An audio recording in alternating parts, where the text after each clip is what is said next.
I've got projects, I have been stitching, I've got stuff to show you. I'm Michelle, this is my romantic tangle, and somehow it is November 20th, 2021. The passage of time has been weird lately. If you saw my last video where I filmed at the coast, apparently that is what I needed to recharge my creative batteries. I am having fun. I am actually stitching for the first time in forever and almost not feeling quite so bogged down. I finished Thanksgiving House. I am loving these little Saltbox houses from Finger Pumpkin Quilting. Look at the turkeys and the pumpkins and like the quilt block, which I guess is a Quaker motif or something, but look at it. I'm just smitten by these. So of course the next thing I immediately did was to start the Crow Creek Saltbox house. I love Thanksgiving House for the turkeys. I love this one for the yellow house and the contrast of the windows against the yellow house. And she has got so many of these for free on her blog, and I need to download and print them all out right now because I can just see myself stitching Saltbox house after Saltbox house after Saltbox house. Now we all know I'm going to get my attention stolen by something else bright and shiny, but hey, if I want to stitch Saltbox houses for a while, I'll do that. I have projects and project bags. I have projects and project bags I sewed. That's unusual for me. I am still, what am I doing? I am still stitching on Rainy Summer. This one is all half stitches, which is different. It's fun. It's fast, except I am stitching in this corner here. I guess you can see a little color variation there. It is what will be this little corner with the fence. So as soon as I move up into the buildings and windows, I think it's going to get more exciting. This one, there is on the chart a color that is a green, and there is a color that is a darker green. So I have had to pick stitches out. I know better. I know to watch and double check. And they're distinct enough that you can tell the difference. It's just I wasn't being smart enough to go, oh, there are two greens here. And thank you to the folks at Riolis for using colors that don't correspond with the floss, because that means you can see what you are stitching and where you are putting it. And somewhere here,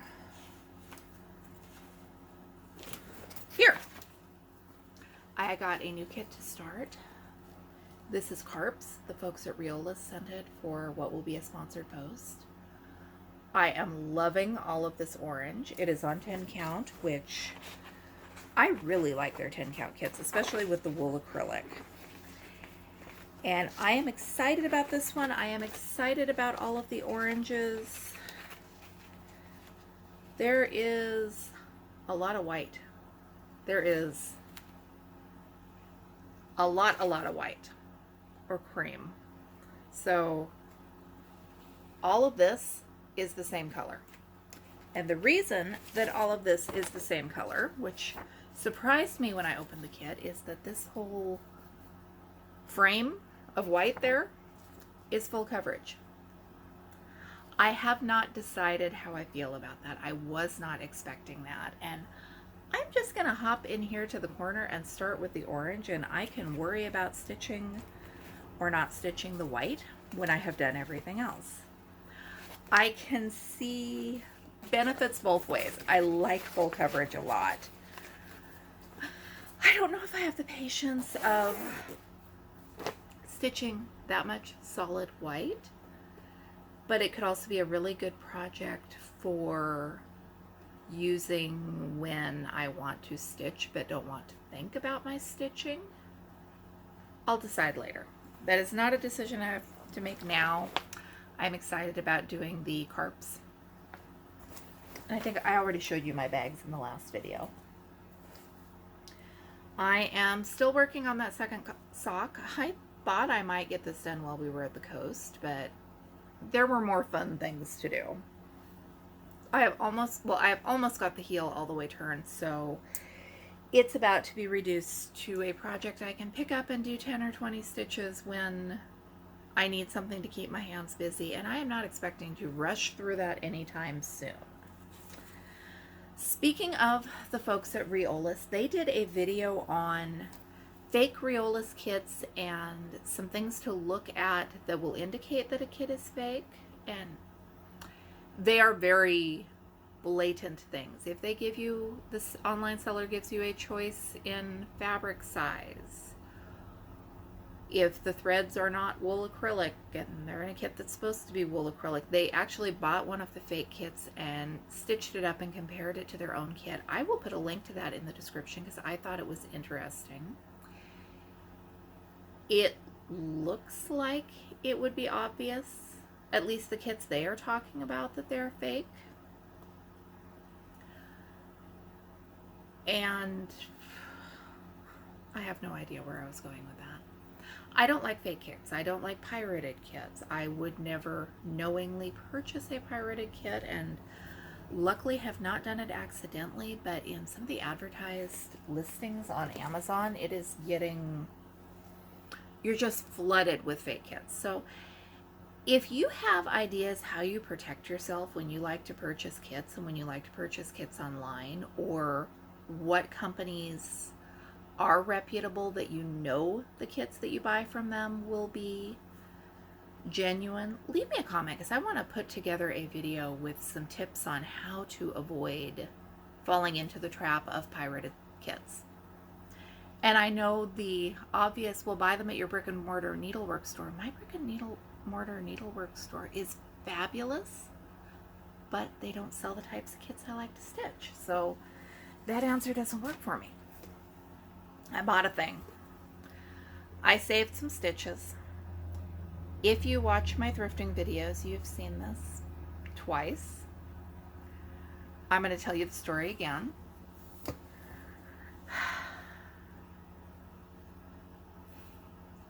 Guys, I bought the dollhouse. It took 4 or 5 trips to the thrift store over a period of about 3 weeks, waiting to see if the price dropped to half price. I know I am holding this at the weirdest angle, but I'm trying not to get a glare on the glass. I don't like cross-stitch framed in glass. I found this when I was doing thrifting video. It is perfect.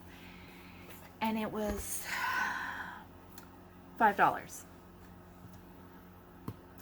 And I love dollhouses.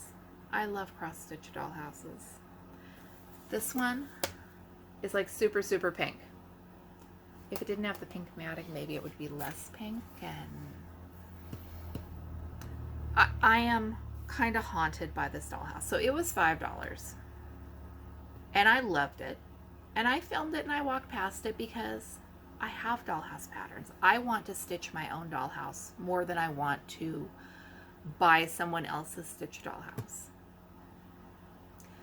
For some reason, I don't know why, I went through the whole store and I went back.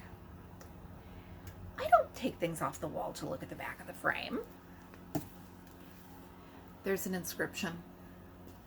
The inscription says, "Happy 10th birthday, Allison. There are 2,320 stitches in this picture and every one is made with love for you, love Grandma Jackie. September 22nd, 1991. I have said over and over and over that I don't like making sad stories about the things that we find in the thrift stores, but something happened here. I bought it at, they'll put their name on it, St. Vincent de Paul or Salvation Army, one of those. There's also a price tag on the back for $9.99, and that price tag is from Goodwill.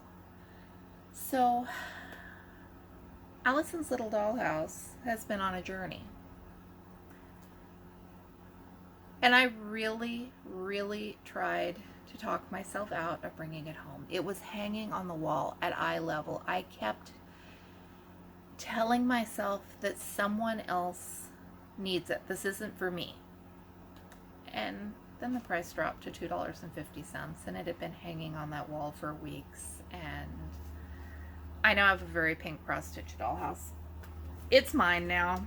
I've become emotionally attached. I don't know where I'm going to hang it. I don't know what I'm going to do with it. And I really still stick to my guns that I don't think that every cross-stitched or knitted or quilted piece in the thrift store necessarily has a sad backstory. But what happened here?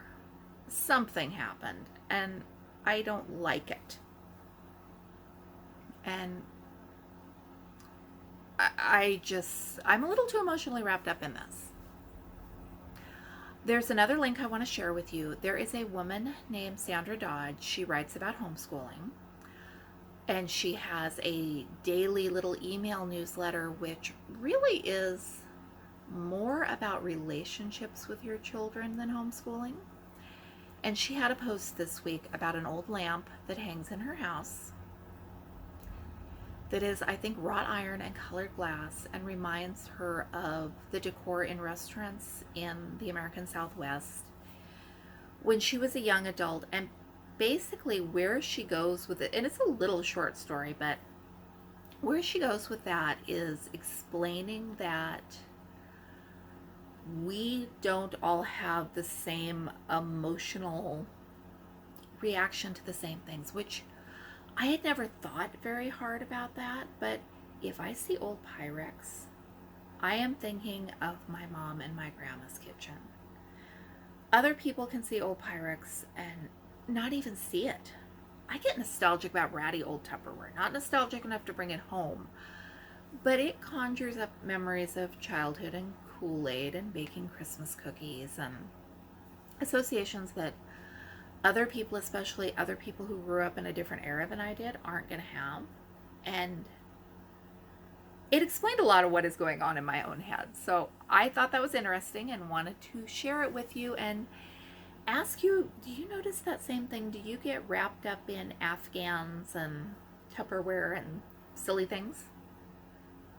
I can't tell you how glad I am to be stitching again. Life has plunged back into a series of misadventures. I was sitting on the couch last weekend and heard a sound. And I thought that a truck out on the highway had dropped its load, because that's happened before. It was an odd sound. No, it was one of our maple trees. A third of the trunk of the tree decided that it wanted to part ways with the rest of the trunk of the tree, and on its descent down to block the road we live on, it took out the massive old arborvitae that has been irking me since we bought the house. I discovered that as an adult, I have no clue what you are supposed to do when your tree falls and is blocking the road. All I could say is thank goodness for the neighbor's son who has a chainsaw and likes to use it, because he had that broken into pieces quickly and my boys got it out of the road. And then I spent the next 4 days absolutely holding my breath, because when the tree fell, it wasn't windy, it wasn't rainy, there was no reason for it to go at that moment. But then it got kind of stormy while we were waiting for the professional tree guys to come take out the rest of it. And it was a big tree. It was something we could not have handled on our own. So I love it when experts with skills and tools can do their thing and keep the world safer for all of us.